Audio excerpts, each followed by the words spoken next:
شحیح کہتے ہیں وہ کنجوس جو کنجوسی کی اتنی انتہا کو پہنچا ہوا ہو کہ پیسہ اپنے اوپر بھی استعمال نہیں کرتا, دوسروں پہ تو دور کی بات. لاکھوں کروڑوں کا بزنس ہے اور ہونڈا 50 پہ گھومتا ہے, پٹ پٹی بائکوں پہ.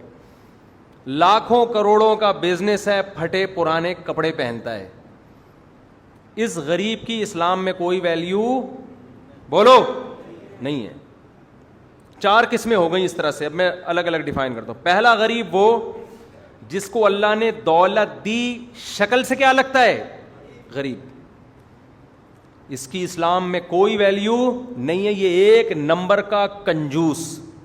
ایسے ہم نے دیکھے ہیں, اللہ نے اتنا پیسہ دیا. ایک صاحب کے ساتھ میں گیا خریداری کرنے ہفتہ بازار, اب پرانا قصہ ہو گیا 15-20 سال, ان کو بھی نہیں پتا کہ ان کی بات ہو رہی ہے, آپ کو بھی نہیں پتا کس کی بات ہو رہی ہے. اب غیبت میں نہیں آئے گا یہ انشاءاللہ, کیونکہ وہ بھی بھول گئے ہوں گے. 20 سال 15-20 سال بہت عرصہ ٹائم ہوتا ہے. تو میں نے ان کو دیکھا ہفتہ بازار میں, ایک تو ویسے ہی چیزیں سستی ہوتی ہیں, ہفتہ بازار میں میں بھی خریداری کر رہا ہوں, وہ بھی کر رہے ہیں. وہ ٹھیک ٹھاک بڑے سیٹھ تھے, ذاتی گھر, کروڑوں کا بزنس.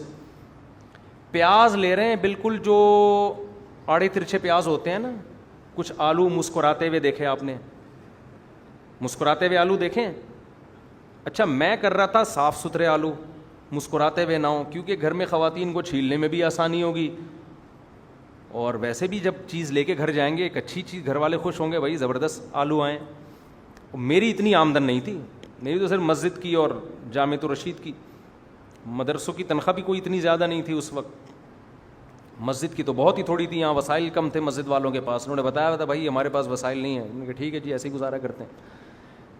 ہمارے اس وقت 2 چل رہے تھے چینل, 2 بیویاں تھیں, 2 گھر تھے, 2 خاندانوں کے بچے تھے. پھر بھی ہم اتنی کم آمدن میں ہم کوشش کر رہے تھے آلو تھوڑا تمیز کا لے کے جائیں, اور تمیز والا آلو ہو, تھوڑا پیاز بھی تھوڑا سا مناسب سا پیاز ہو, درمیانی پیاز اچھے ہوتے ہیں نا.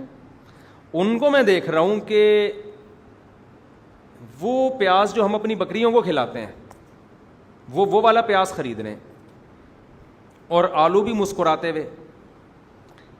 اچھا جب میں ایسے بیان کر رہا ہوتا ہوں نا, تو میں اللہ سے یہ بھی کہہ رہا ہوتا ہوں کہ اللہ میں اپنے آپ کو اس سے افضل نہیں سمجھتا, کیونکہ اللہ کو بڑائی پسند نہیں ہے. ان میں ایک خامی ہوگی, ہو سکتا ہے ہم نے 20 خامی ہوں, تو یہ مطلب نہیں ہوتا کہ میں اپنے آپ کو اس سے برتر سمجھتا ہوں. بھائی ایک چیز سے تھوڑی پتہ چلتا ہے 20 خوبیاں اس کے اندر ہم سے زیادہ اچھی ہوں, صرف سمجھانے کے لیے بتا رہا ہوں آپ کو میں.